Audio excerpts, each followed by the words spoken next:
Mother in laws कुकबुकमध्ये तुमचं सर्वांचं स्वागत। आज आमच्याकडे आहे कालवाचं सुक्कं। कालवं किंवा ऑयस्टर्स हे दगडामध्ये असल्यामुळे असे ह्या साईडला ते पाठीमागे दगड असतात, ते मी साफ करून काढलेले आहेत आणि आता मी ते बटाट्याबरोबर शिजवत आहे।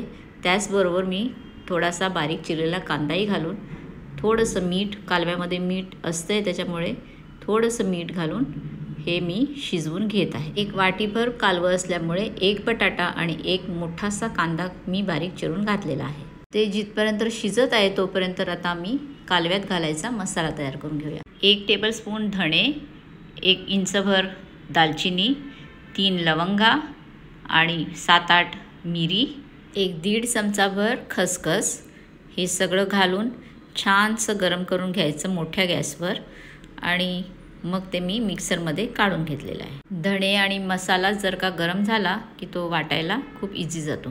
तर आता मी एक डावभर खोबरेल तेल इथं घेतलेलं आहे आणि एक मोठा कांदा बारीक चिरून म्हणजे लांबा चिरून घालत आहे। तो छानसा नरम करून घ्यायचा आहे वाटायसाठी। तर मोठ्या गॅसवर असा छानसा नरम झाला की मग त्याच्यामध्ये अर्धा वाटीभर मी खोबरं घालत आहे आणि ते बस पिंक होईस तोपर्यंत परतून घेणार आहे। आता हाच जो केलेला मसाला आहे तो मी वांग, बटाटा आणि कांद्यामध्ये घालणार आहे। तर मी हे कांदा, बटाटा आणि वांग शिजवायला ठेवून देत आहे, म्हणजे व्हेजिटेरियन व्हर्जन व्हेजिटेरियन लोकांसाठी होऊन जाईल। तर खोबरं आता छानसं पिंक होऊन गेलेलं आहे, तर मी गॅस बंद करत आहे आणि आता नंतरच मी मिरची पावडर घालत आहे। आम्ही सहसा सारस्वत लोक गॅस बंद केल्यावर मिरचीची पावडर घालतो, म्हणजे खोबऱ्याबरोबर ती शिजून जाते। आता हा मसाला मी या मिक्सरमध्ये घालून मसाल्याच्या वाटून घेणार आहे, छानसं बारीक वाटण। आता मी त्याच्यामध्ये थोडीशी चिंचसुद्धा घालणार आहे, एकदम आवड्यावडी। साईड बाय साईड वांग, बटाटा, कांदा आणि कालवं, बटाटा, कांदा शिजत आहे। मिरची पावडर बरोबरच हळद घातली जाते, पण मी सहसा मिक्सरमध्ये हळद घालत नाही, म्हणून मी याच्यात घालून ती शिजवलेली आहे। आता कालवं आणि बटाटे सुंदर शिजलेले आहेत, म्हणून मी आता वाटलेला मसाला त्याच्यात घालत आहे।